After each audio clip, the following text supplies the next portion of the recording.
Alright guys, TacticalRab back again today. Hope you're all doing well and enjoying your day so far. Welcome back to VALORANT News. Just 3 teams now remain and VCG champions with just 2 days remaining of competition for this entire season in the entirety of the pre-franchise era. After a surprising result in OpTic versus Loud that we shall dive into, Zombs apologizes initially on Twitter for all his drama with the Brazilian scene before revealing that it was all basically a joke and that he still intends to come to Brazil and destroy all the players in front of their family and friends. Very much intrigued to your thoughts in the comment section below. Hit the like button if you enjoy. Subscribe if you are new as always. I would greatly appreciate it. It really helps out the channel. Thank you very much indeed for doing that one. Let's dive into things. Firstly, this from Zelsis. Biggest mistake Sentinels made. Radiant #1. Congratulations. Of course, we don't know what will be the case with Zelsis going forwards. He's now back on version 1, but version 1 to me seem unlikely to get a spot in franchising. Therefore, if they don't, will Zelsis be able to go elsewhere? Will he play in the tier 2 side? Seems unlikely as well. So definitely stay tuned for more news about that one. And also this from G2. We shall see in a second the fate of Amir Valorant last night. But, well, as G2 say, Amir Valorant looking so washed, we might have to move to NA. This was one of the rumors that G2 are planning, if they can, to get the NA spot. My guess is that you've got, okay, TSM, Cloud9, 100 Thieves, Sentinels, OpTic. Like,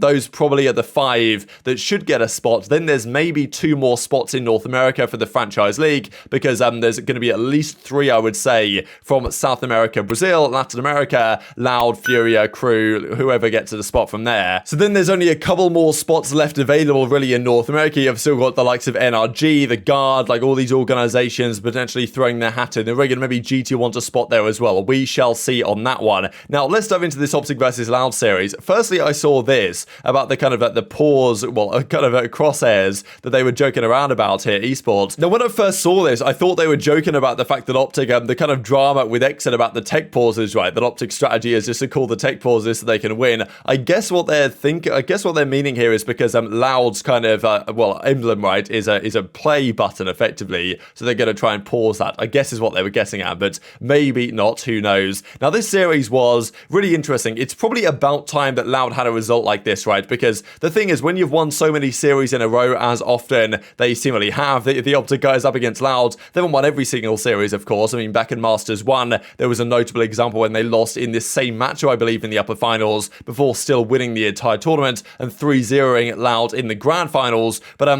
yeah, often you might find yourself in a position where once you've won many times against a particular team, they, you know, find a way to beat you. And of course, OpTic very rarely lose binds. They lost bind right here, and they got demolished on their ascent. Honestly, like, OpTic got taken apart this series. Loud did a great job game 1. When OpTic lost this one, I thought, wow, this series might well be chalked. Indeed it was. Loud demolished them on ascent, and I mean, yeah, it wasn't even particularly close at the end of the day. And Pancado as well, making some big plays here to defend the bomb defusal. The game goes their way, and then game 2 wasn't even close. OpTic get destroyed. So yes, once again, OpTic lose an upper finals. They always lose the upper finals. Sometimes they come top 3 out of it, sometimes they win out of it, right? So we'll see which one is the case this time around. But Loud here did just look way too good, and as FNS says, haven't lost that badly in a while. Congrats to that. We got destroyed. I had no answer. GG's Loud. Sorry to the fans. On to lowers, right? So yeah, impressive stuff from Loud. Got to give them a lot of credit. I wanted to share some of the reaction here initially from TenZ and the like to this result, but also the frustration shown by FNS and Victor. Like, I mean, yeah, they were not happy at all getting beaten like this. In fairness, the last time Victor showed this type of emotion after losing a match to Loud,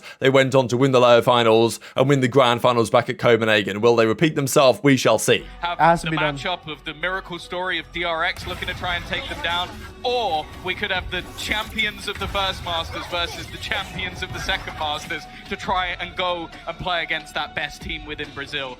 Either way, we have got stories for days heading. Now, the funny part of this was actually that the likes of Zombs, after all the trash talk about Brazil over the last, pretty much since last year, I mean, the tweet that he did was basically a year ago. We've seen recently with the fact that there's going to be, we believe, a kickoff event in Sao Paulo, Brazil. It's actually been confirmed now by Riot. But yeah, it's Sao Paulo, Brazil. There's going to be a 30-team, 3-week kickoff event where Zombs intends to compete if he can get on a team, whether that's Sentinels, whether that's elsewhere, who knows. But yeah, Zombs is intending to go and try and play this this tournament. And Zombs is obviously joking around here in this tweet and just playing around, but after OpTic and North America lose to Loud and Brazil, then he goes on to say, I would like to use this tweet to formally apologize to Brazil. You are the superior region and have my full support. Please accept hashtag ZombsNation into your hearts and let's mend these wounds, he says. So obviously just playing around. Now, as it turns out, of course, this isn't necessarily fully, like, look, he's being sarcastic to a certain extent. Sentinels say, come to Brazil. Zom says, send me in, right? So he's saying, look, put me back in that starting team. I'll put on a good show down there in Brazil. And I'm sure the fans have definitely been putting on a good show as well when he was on the stage. But yeah, just wanted to share his reaction here because obviously his tweet was getting some traction. And then, well, he had some quite harsh words to say on stream. So they're like, look, I was just joking around. I'm still there to beat all the Brazilian players at that event in front of their family and friends. I saw like verified like Brazilian persons, a lot of followers. Like, it's funny to see how the tables turn in the world. Like, they actually think I'm serious.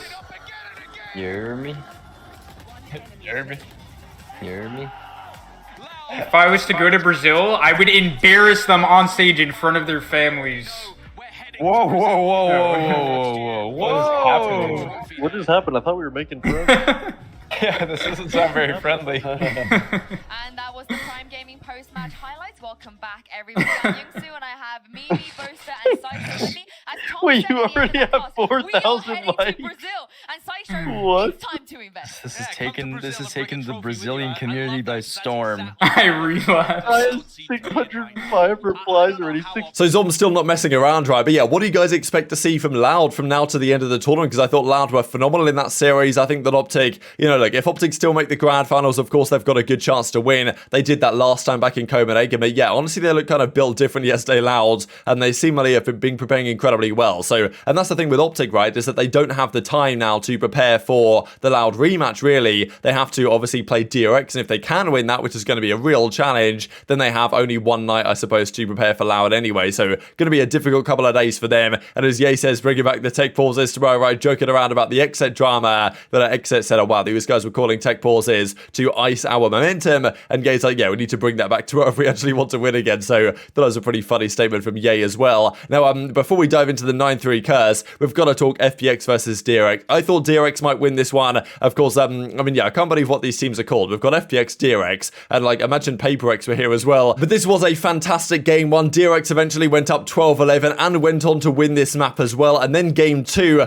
the 9-3 curse came back in business, right? And this was pretty absurd to me because FPX dominated their defensive side of Haven. They went up 9-2, then it was 9-3 at the half. And then, of course, it was DRX that won the pistol round. And I was thinking, damn, like this could be getting serious. And people in the chat were like, yeah, GG, it's over. 9-3 curse is coming through. And honestly, the 9-3 curse was like absolutely just embarrassing for FPX here. They got demolished in this second side. They got some plants down, but they couldn't win anything. DRX were just playing on a new level. Stacks, I mean, Buzz, all these guys went off. And FPX seemed to kind of lose the plot to a certain extent, right? And yeah, some of their play calls were maybe not the best. And all of a sudden, they've lost all their offensive rounds in a row. The game's tied up 9-9, and very quickly it's 13-9. They got completely demolished. I mean, yeah, look at this. 9-3, 9-9, 9-10, and then 13-9 at the end of the series. So crazy stuff. But yes, EMEA at their home event, I suppose, in Turkey, Istanbul, are now out of the tournament. The top three teams are one from Brazil, one from Korea and APAC region, and then one from the Americas. So kind of interesting really to look into next season because this FPX team, despite doing incredibly well, winning Masters 2 back in Copenhagen, are now out of the World Championship top 4, and that's probably not good enough for this team to stay together. Who knows? Next season, we don't even expect FPX to actually be in franchising as an organization. We're expecting them not to get in, right? Which means that if, well, this team does want to stay together, they will have to find a new org to play for, and maybe they won't stay together either. Thought it was kind of funny, really, the fact that FNS obviously didn't have his greatest series up against Loud, and then Angel decided to go one better and drop a 12-40 performance. So, I mean, yeah, Angel individually never been the greatest, but, you know, generally has been working quite well with his team.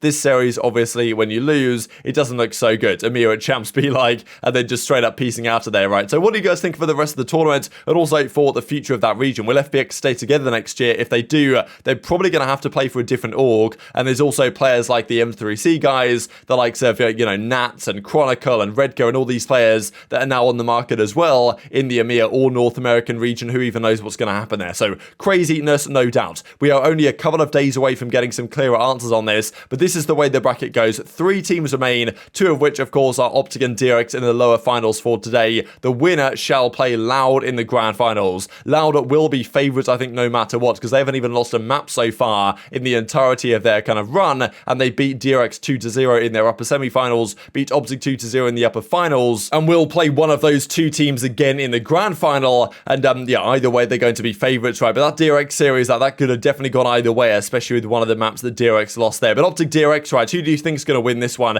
dRx are an interesting team to me just because with the curse maybe lifted to a certain degree with them not getting top 6 anymore, they do seem to have been freed up to a certain extent. And I actually think that they are capable right now of probably playing a higher ceiling of Valorant than OpTic are. So I actually think I'm going to take dRx in this series. And that is partly because I want dRx to win. I'm not sure I can handle another OpTic versus Loud game. I know that it will be like exciting or whatever because of all the rematches, but yeah, I'm not sure I can actually handle another OpTic versus Loud. Like that, it's just happened too many times this year. Well, I'd be happy to have a different couple of teams in the grand finals, to be honest. But definitely get your thoughts on all this stuff in the comments section below. And just to mention this, right, the fact that Loud have made another top 2 finish at an international event, and OpTic have always lost their upper finals match, but back at Reykjavik, they won their lower finals match, made it to the grand final of 1. In Copenhagen, they lost their lower finals match. So maybe this time they win it, but then lose the grand finals. Very much intrigued to your thoughts in the comment section below. Hit the like button if you enjoyed. Subscribe if you are new. Take care, and I'll see you next time.